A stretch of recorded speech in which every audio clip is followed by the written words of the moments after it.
it is I, James Kalm, your half-assed reporter, back on the Lower East Side. And we're gonna pop in to the MARC STRAUS gallery and take a look at a couple of interesting shows. Stay tuned.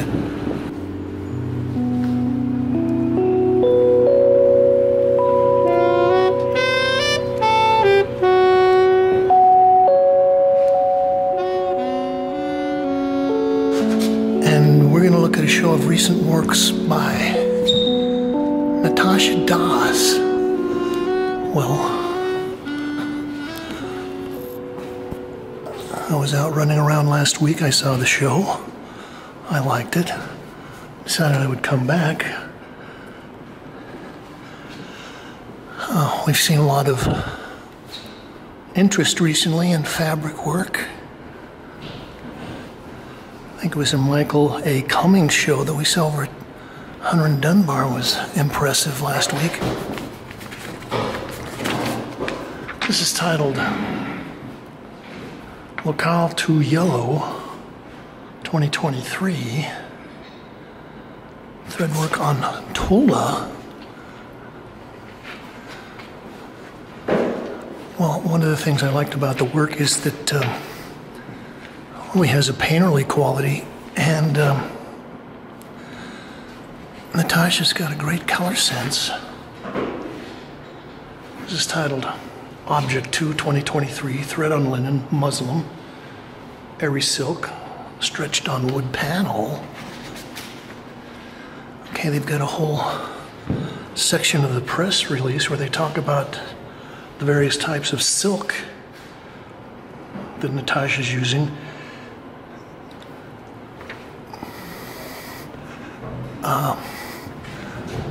So it looks like there's some linen in there.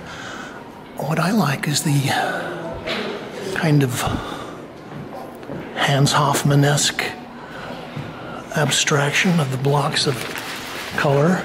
This is titled Local 1 Purple 2023. Also, they're bringing in work, so I'm kind of cramped on how much I can squeeze into the screen here. This is 60 by 48.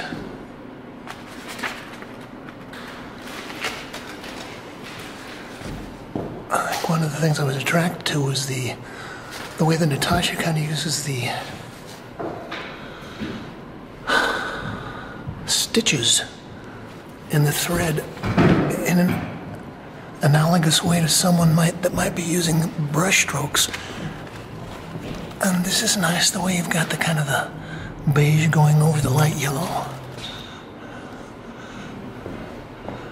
And also some very dynamic colors. Also, I like her linearity things that she produces with the runs of the stitches.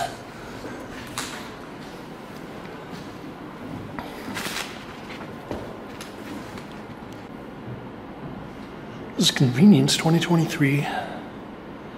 Thread work on geisha silk, 18 by 16. Okay, so this is nice because it's totally covered with the stitching. As I said, this all kind of relates in a certain way to painting. Fuzzy geometrical abstract painting.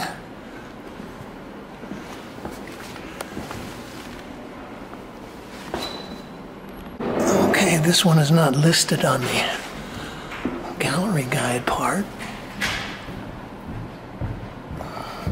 But I like the dark ground.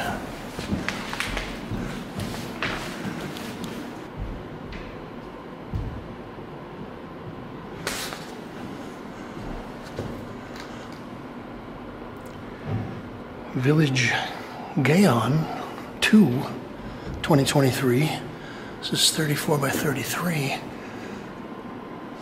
Okay, so I was talking about how I like the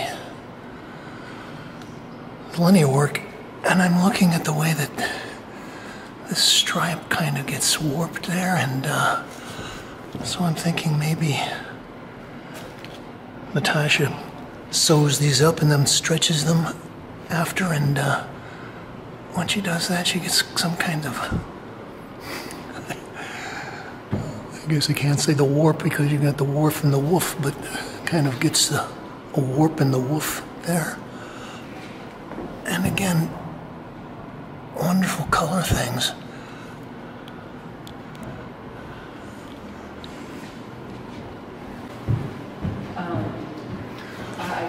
Object number 4.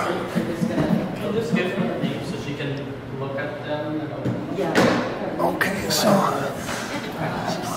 one of the other interesting things is the kind of the irregular edge on these that are just kind of padded or hanging loose.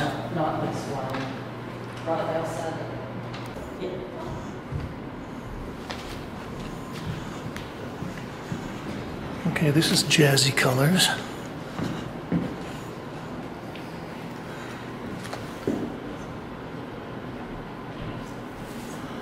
It's titled Local 6 India 2023. Threadwork on Tula, Indian cotton, and airy silk.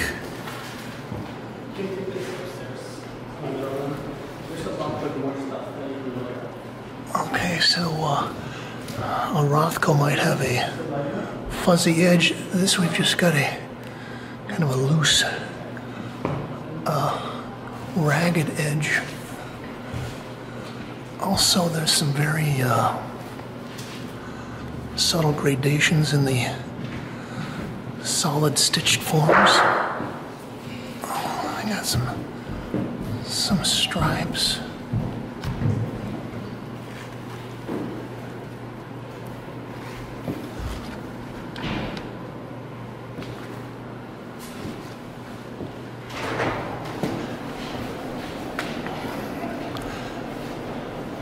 This is a fun little piece. It's titled Object 1 2023.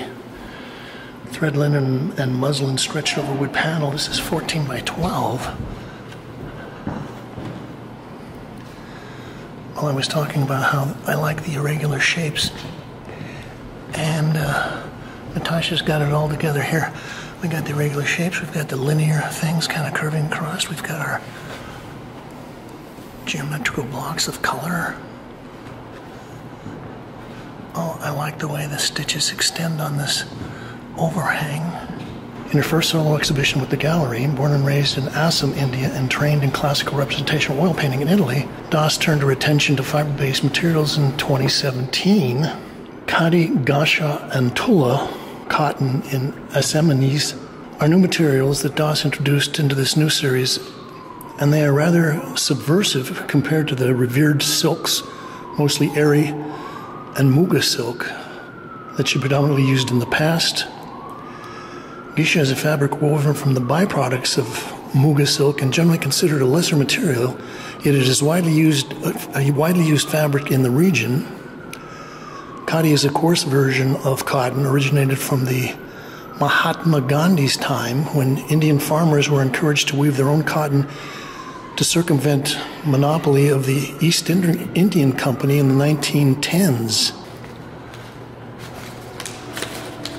Okay, so that was a look at Natasha Das' recent works. We're going to run upstairs and look at something else that's interesting. Stay tuned.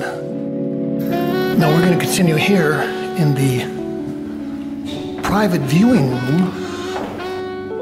We'll do a quick sweep over this intimate selection of paintings by Antonio Santín.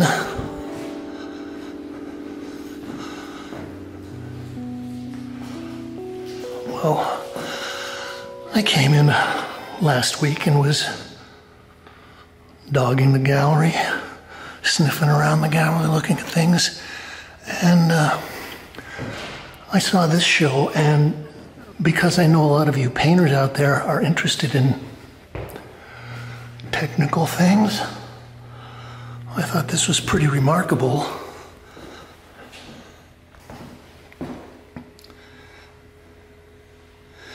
This is titled Conclave 2023 Oil on Canvas, 70 3/4 by 78 3/4. Well, I'll get up and give you some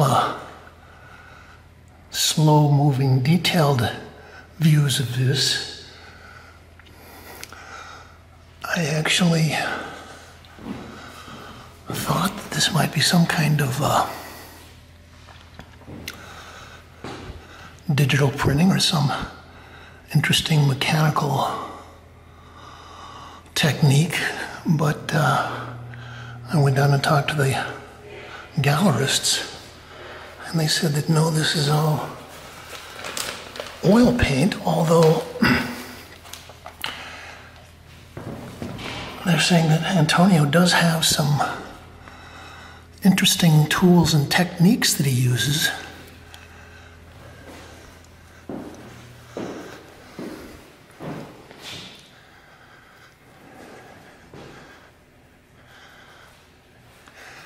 I think one of the things that attracted me was that initially you're looking at this stuff and you're thinking, oh, this is some kind of photorealism.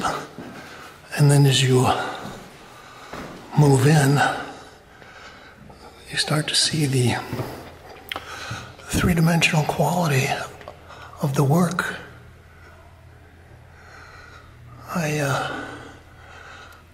thought that this initially was acrylic, and they said, no, this is oil. And if you look at the way that Antonio has painted in his tassels, you can see that there's a lot of three-dimensional paint. I've also had people requesting that I ask about prices, and I won't get too specific, but I did ask about these, and just to make it kind of vague, that they were, the large pieces were north of 150K.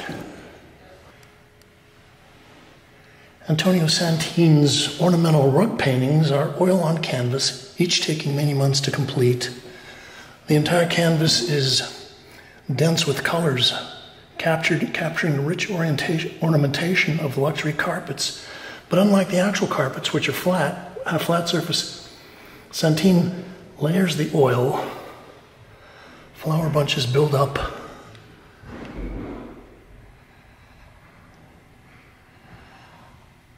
in 3 dimensions, and the knots tying the white fringe on the periphery are raised and shaped as real knots. Vertical cords of paint appear to be woven.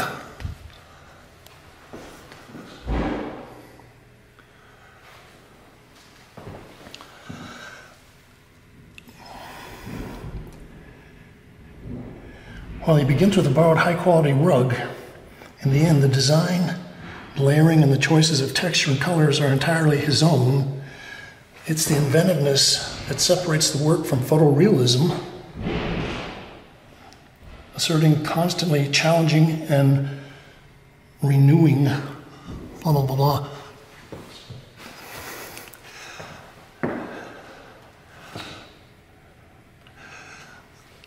So I was looking at this, and it was making references to photorealism.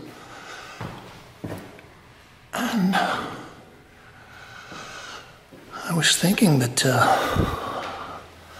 I used to spend a certain amount of time hanging out at the O.K. Harris Gallery, which I think maybe presented some of the most technically astute, technically articulate photorealism of the 80s and 90s. But I think that this is actually in a kind of a different category, although there is a, I think, a relevance to a certain kind of pattern decorative painting. But I think Antonio really pushes this in a pretty unique and marvelous way.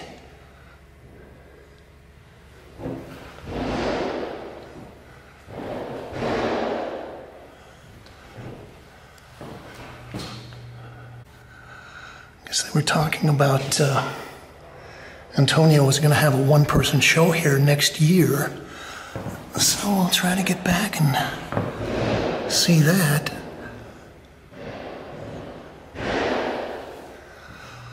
I was going to say I would also be interested in knowing about his varnishing and glazing of this, if he does that, or whether that shine, that glitter that we get in some of this is mixed in with the paint. So it really does sparkle.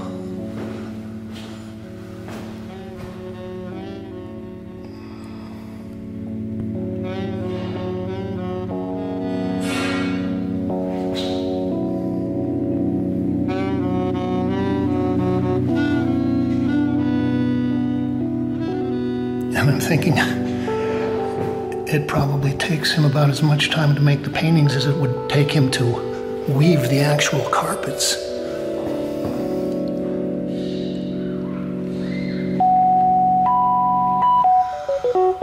Okay, so that's been a brief run-through of Antonio Santín here at the MARC STRAUS Gallery.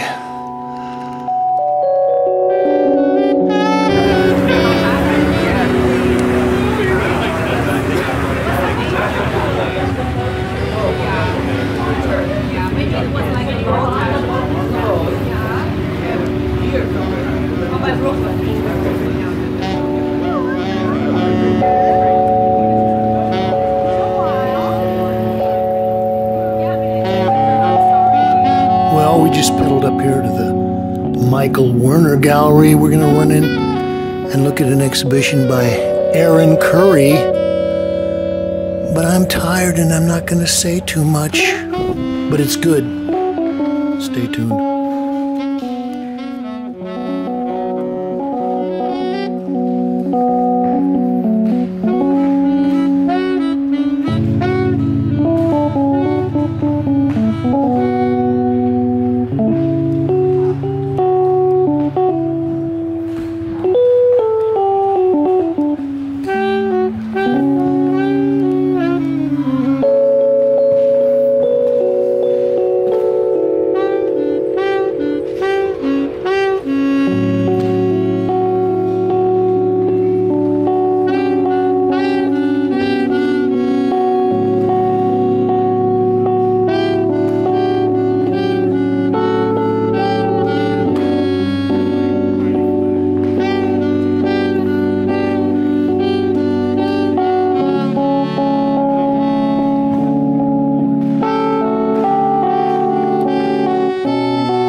Kalm reporting on Arron Curry at the Mike Werner Gallery. You can like this, share, link it up to all your social media sites, and you can leave your thoughts, ideas, comments, criticisms, reviews, and suggestions below, as long as you say, as we always do, thank you, Kate, and thank you for viewing this.